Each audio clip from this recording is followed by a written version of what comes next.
Assalamualaikum warahmatullahi wabarakatuh. Di pertemuan kedua ini kita akan belajar tentang model.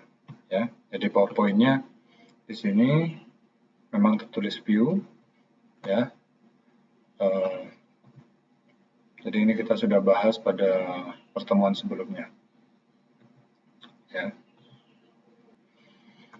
Ya, kita mulai model ya. Jadi model itu digunakan untuk berurusan dengan database ya, mulai dari mengambil data, menambah data, atau mengkoreksi data, ataupun juga menghapus data. Jadi kita akan gunakan model. Oke, sebelum menggunakan database, maka yang perlu kita atur itu adalah file database.php di folder application config. Ya, kita coba buka.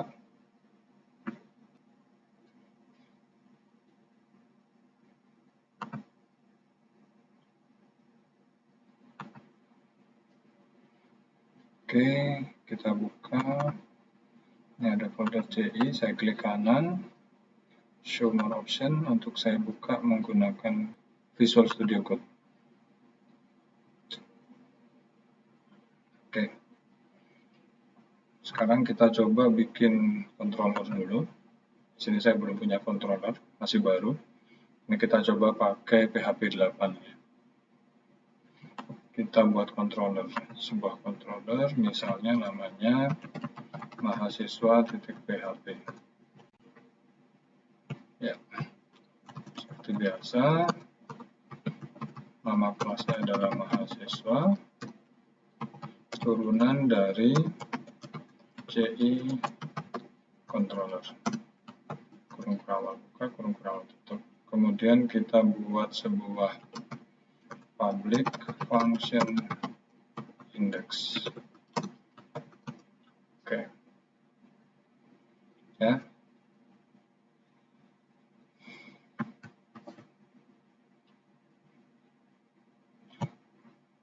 Oke, kita ke config dulu ya. Kembali ke config. Di database itu kita bisa pilih di bawah username-nya, kita isi nama username dari database kita. Kita pakai MySQL, ya, kita pakai MySQL di sini. Nama username di MySQL itu adalah root, kemudian passwordnya kosong. Ya. Oke, nanti database-nya kita kasih nama sticky. Oke, kita buat dulu ya. Ini kita simpan. Oke, database-nya kita buka. Di sini saya klik admin di MySQL.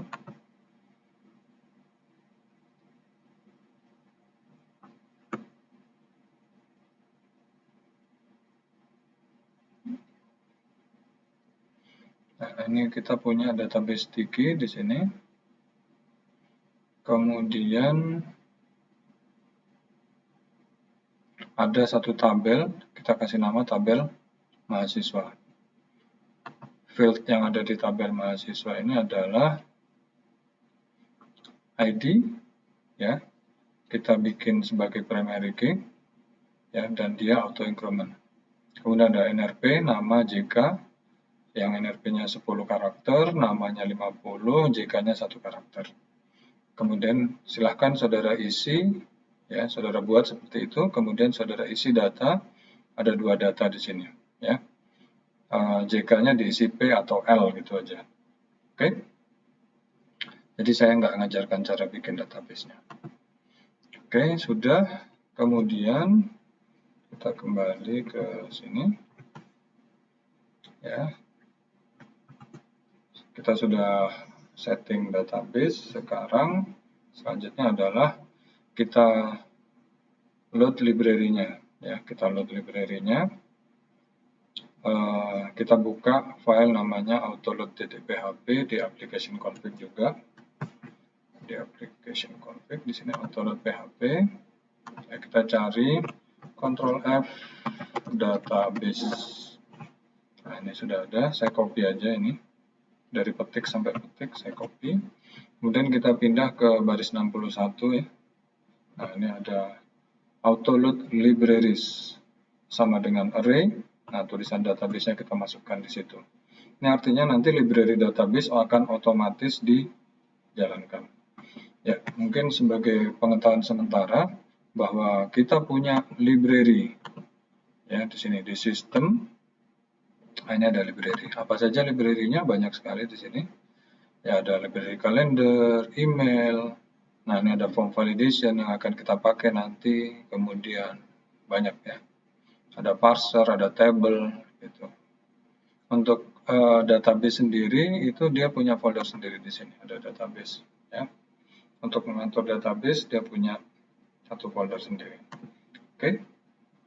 Setelah selesai kita simpan begitu saja. Ya, selanjutnya kita akan buat model. Jadi model itu nanti diletakkan di folder application model. Ya, bisa diletakkan di dalam subdirectory juga. Kemudian ini model name-nya nggak harus seperti itu, ya. Nanti kita lihat. Ya bisa apa saja sih nama modelnya. Kemudian yang pasti extend-nya adalah CI model. Nah ini contohnya. Jadi kelas user model extends CI model, ya. Nah ini nanti disimpan di folder application model user model. Karena di sini namanya user model, di sini namanya juga user model. Extend-nya adalah CI model. Oke, kita buat dulu di folder model. Folder model di dalam application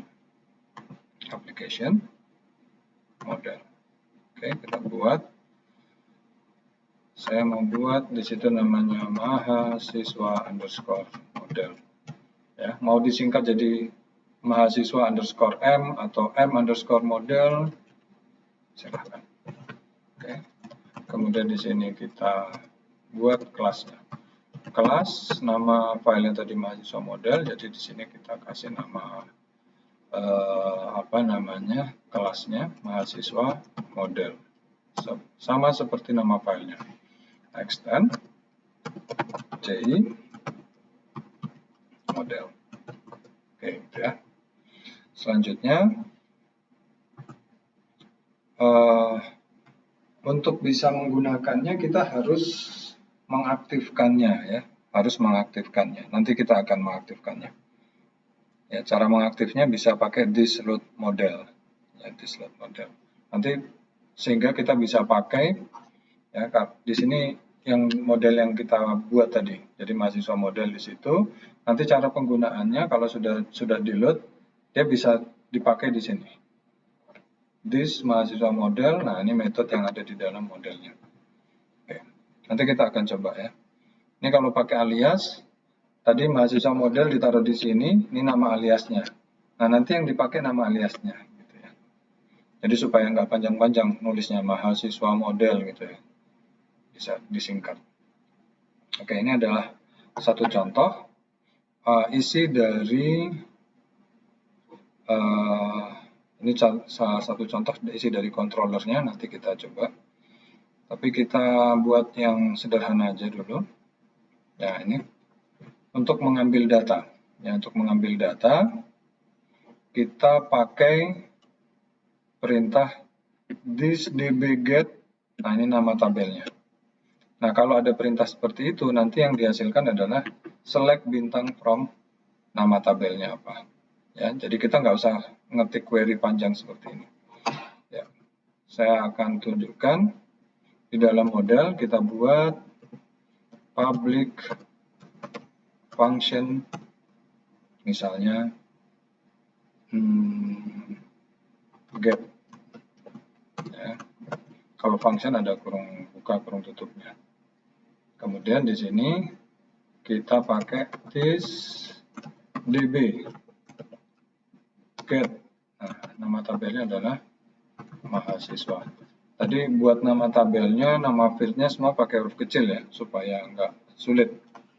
Jadi kalau yang masih pakai huruf besar, silahkan dimodifikasi dulu nama fieldnya di sini.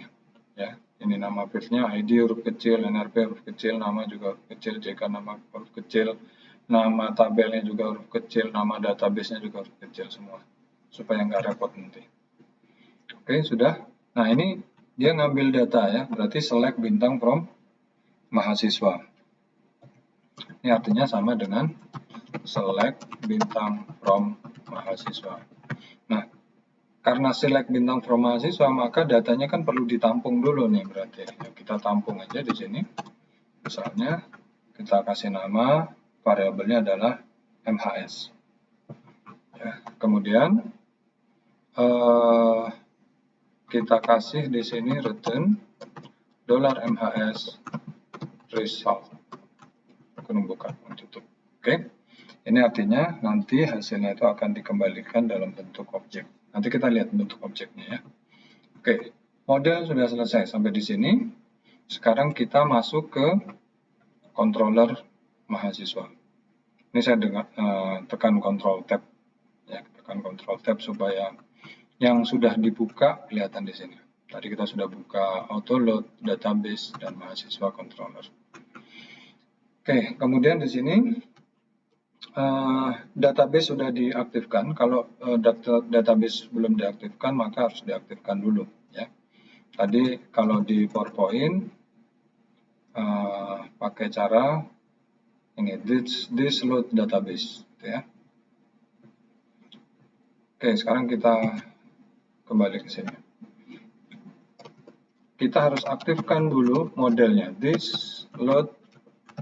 Nah, yang mau diaktifkan adalah model, maka perintahnya adalah this load model.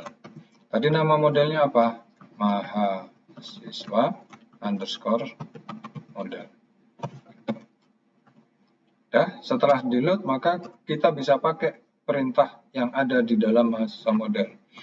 Perintah yang ada di dalam mahasiswa model adalah yang ini, ya, yang di functionnya. Jadi cara pakai function get tadi adalah this mahasiswa model, perintahnya get, gitu, ya. Nah, ini harus ditampung juga karena ngambil ya, kita tampung misalnya di sini di MHS, sama dengan, nah seperti itu. Saya mau tampilkan dulu di sini print r $MHS. Gitu. Jadi print R ini nanti untuk menampilkan isi dari MHS. Ya. Oke, dia akan ambil. Maksud saya, nanti perintah ini, ya, this mahasiswa model memanggil fungsi get yang ada di mahasiswa model sini. Ya, manggil get yang ini, bukan yang itu, gitu ya. Yang ini tapi yang ada di baris 4. Kita kembali ke controller. Ya, kita coba jalankan dulu. Localhost CI index.php. Nama controllernya adalah mahasiswa. Enter. Maka nanti dia akan panggil. Nah ini controller mahasiswa, fungsi index akan dijalankan. Hasilnya saya view page source. Nah, hasilnya seperti ini. Ya. Jadi, hasilnya berupa array, ada yang ke 0, ada yang ke 1 karena dia ada 2 baris tadi. Di sini ada 2 baris. Ya, ada 2 baris. Kemudian di sini data yang pertama, nah ini ada NRP, nama, JK. Happy sama Budi, ya. Happy sama Budi, ada 2 data, oke. Nah, selanjutnya dari 2 data ini kita akan coba, ya, kita akan coba buat data ini kita tampilkan menggunakan view, ya. Misalnya saya buat di sini this load view, ya. Saya kasih nanti ada mahasiswa garis miring apa ya?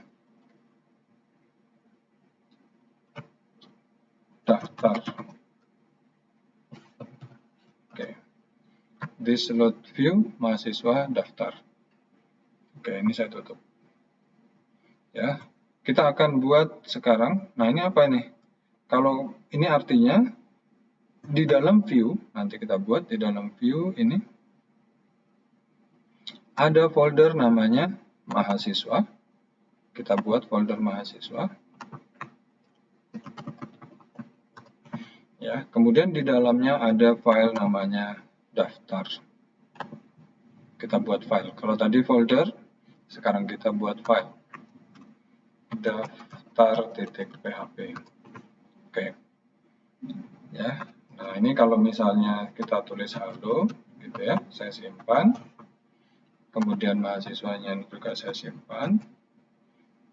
Kita lihat hasilnya. Maka yang tampil adalah halo ya. Yang tampil adalah halo. Oke. Sekarang data ini akan kita kirimkan ke view. Ya, akan kita kirimkan ke view. Nah, karena akan dikirimkan ke view, maka kita harus masukkan dia ke dalam sebuah variable array. Anggap saja nama variable array-nya data. Ya. Variable array berarti pakai seperti itu. Nggak pakai dolar, kita kasih petik. Ya. Nah, begini. Diingat-ingat ya. Jadi, nanti kita masukkan ke array pakai indeks asosiatif. Ya, nama indeksnya adalah mahasiswa. MHS maksud saya. Kemudian ini dolar data kita tuliskan di sini. Berarti nanti di daftar ini akan menerima variabel MHS, gitu ya. Oke, kita masuk ke daftar. Nah, di sini kalau misalnya saya tampilkan, saya pakai PHP begini, echo, ya tadi kan kita udah lihat nih. Nah, ini array yang ke 0, berarti datanya itu. Pakai apa? Dolar MHS. Ya, karena tadi di controllernya yang dikirimkan adalah MHS, bukan data ya, bukan data yang diterima. Data itu hanya penampung ini, ya data yang kita kirimkan tadi. Ya, di CI dibuat sedemikian rupa. Ya, ini adalah aturannya CI. Jadi data yang akan dikirimkan dimasukkan ke dalam sebuah variabel array. Oke, kita lanjut. Variabelnya adalah MHS. Ya, variabelnya adalah MHS. Di sini ada dua.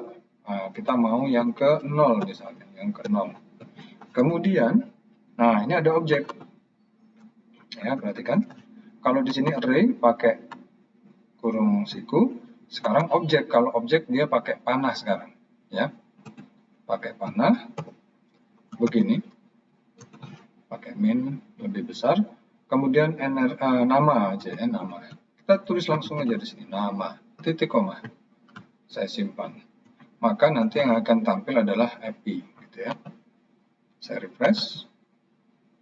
Nah, yang keluar adalah happy, ya, namanya.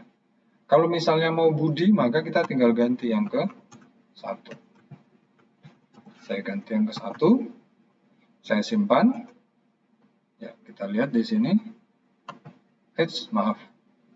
Nah, yang keluar adalah Budi, gitu ya. Ini saya refresh. Budi di sini.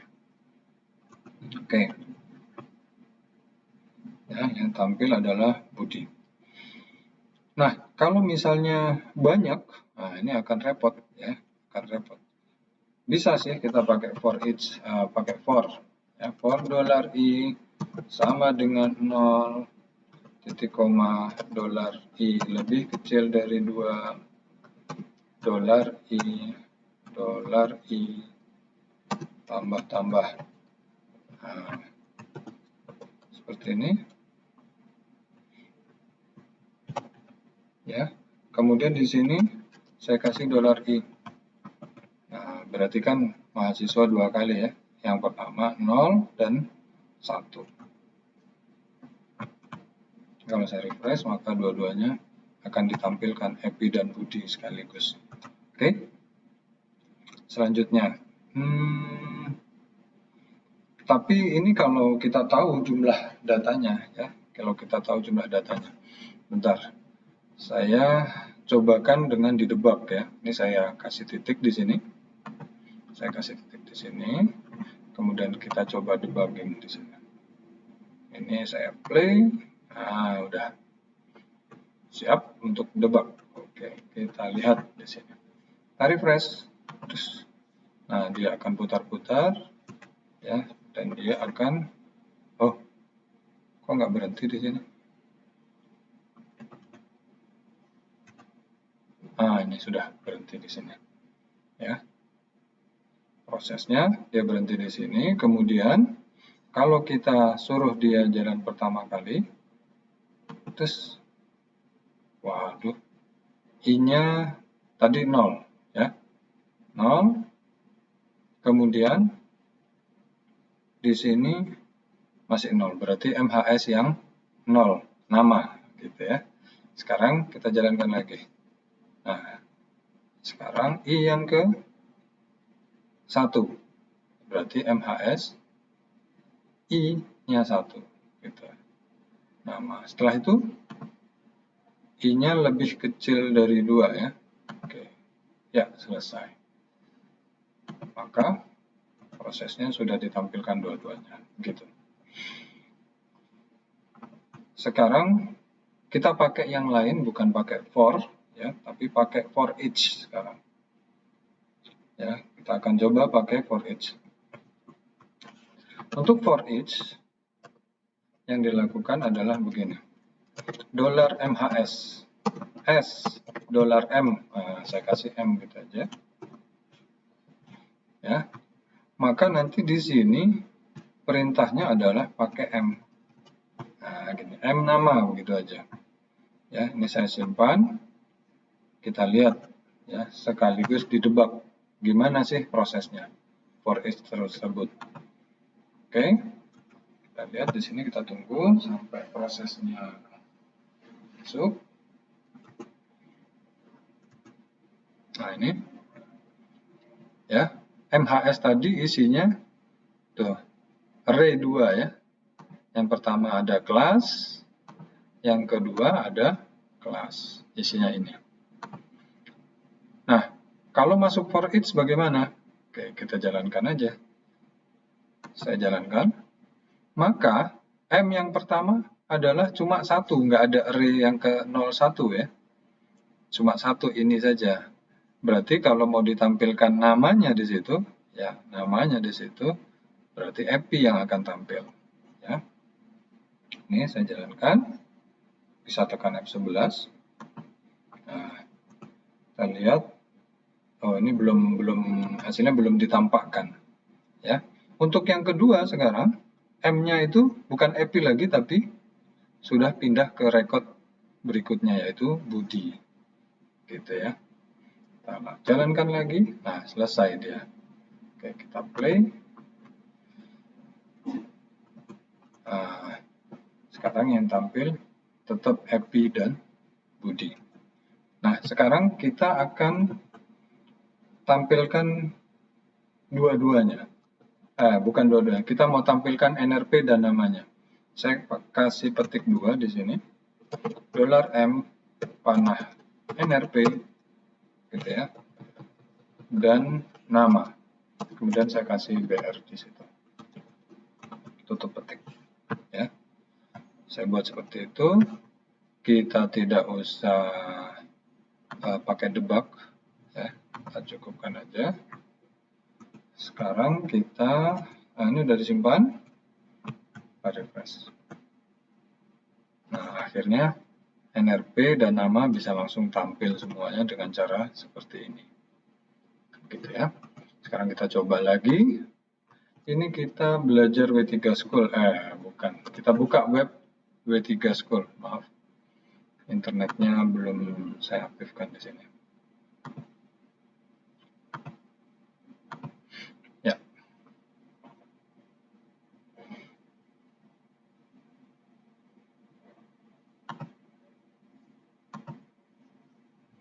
Ya, di W3 School itu kita ada learn HTML, kemudian ada table. Nah, ini ada table seperti ini ya. Saya mau try it yourself, saya copy aja semuanya. Saya copy semuanya, kemudian saya masukkan ke sini. Saya taruh di atas. Oke, kalau ini saya jalankan di sini, maka tabelnya udah tampil di sini. Nah, udah bagus ya, ada selang-selingnya. Nah, sekarang nanti ini kita pakai untuk menampilkan NRP, ini nama, ini jenis kelamin. Gitu ya. Oke, kita lihat.